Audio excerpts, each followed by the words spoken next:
sen viulu yössä soi, nuotiolla toiset karkeloi. Tyttö yksin on ja nuotion varjoihin jää. Viulun voi hän kuulla kertovan kaipausta nuoren soittajan. Vaan ei neitonen aavistakaan nyt syytä sen.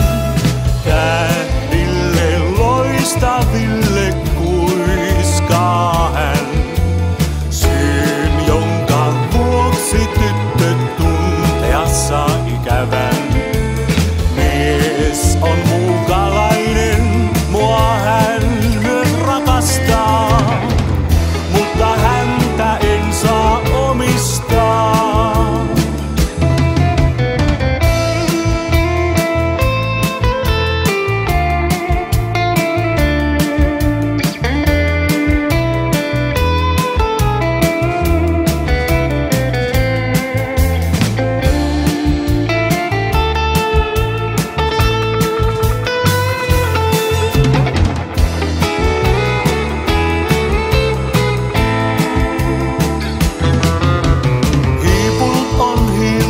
Nuotion viulu kaipausta täynnä on.